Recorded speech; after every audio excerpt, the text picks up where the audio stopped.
Welcome to the Alyosha Society, where we are pursuing truth, beauty, and goodness through great literature. Now, the Alyosha Society presents 5 in 5, where you get the who, what, when, where, most importantly, the why on works of great literature in about, give or take, 5 minutes.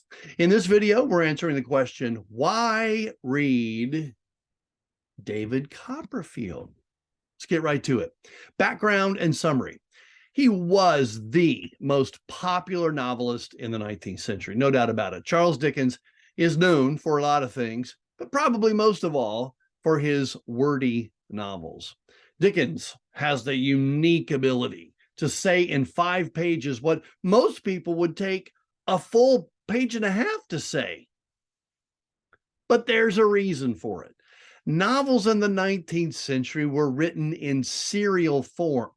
No, not this kind of cereal. No, not Cocoa Puffs. No, serialized meant that they were published little by little in a magazine of some kind. So maybe 3 or 4 chapters at a time might show up in a publication. Often the author would end on a bit of a cliffhanger, so the readers would be dying to get the next publication, see what happens. So Dickens is writing in this environment, and he's getting paid by the word. So it makes perfect sense that he would be wordy. But here's the thing. Most people either hate the wordiness or they really love it. I happen to love it.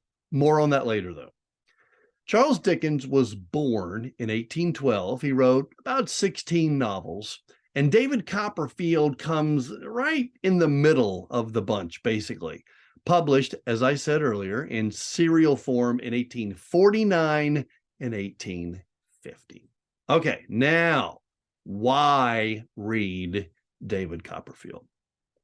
Number 1, the characters. Oh, from the witty Micawber to the wicked Murdstone, Dickens fills this somewhat autobiographical story with the most colorful characters of any of his novels, and that's saying a lot. You'll sympathize with the abused and forsaken David. You'll grow to love Peggotty, David's caregiver, and her family. You'll encounter villains like Uriah Heep. I mean, what a great name for a bad guy, Uriah Heep. And you'll connect with David, and you'll identify with a number of these unforgettable characters. Number 2, humor. Now, it's not slapstick. It's witty, often subtle, but not always, sometimes satirical, intelligent, thoughtful. You're going to enjoy Dickens' humor. Number 3, Bildungsroman. Bildungs what? Okay, just time out. It's a German word. It just means a coming of age novel. It's a novel that basically highlights a protagonist who's growing up and maturing. He or she must go through certain experiences in order to reach a state of mature adulthood. There's a bunch of them out there, but I believe that David Copperfield is the quintessential Bildungsroman. I love this genre. I do because I can relate. My wife says I still need to grow up. Maybe that's why I like this genre so much. All right, number 4, he's a wordsmith. You know, give Rembrandt a canvas and a paintbrush, you end up with profound beauty.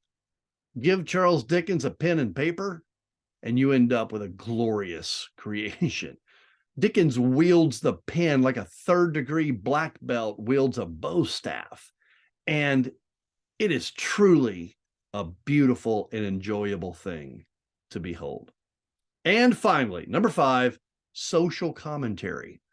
Now, Dickens himself struggled with poverty. At one point, his own father was in a debtor's prison. So he experienced it firsthand, and he was a victim of the poor social conditions in 19th century England. So who better to comment on and expose these poor conditions? Yeah, look, I know Dickens does resort to melodrama on occasion, but he does so to reinforce his point. There you have it. 5 reasons why you should read David Copperfield. One more thing. If you like audiobooks, Martin Jarvis does a phenomenal reading of David Copperfield. Highly recommend it. Questions, comments about my list? Email me, Bruce at AlyoshaSociety.com.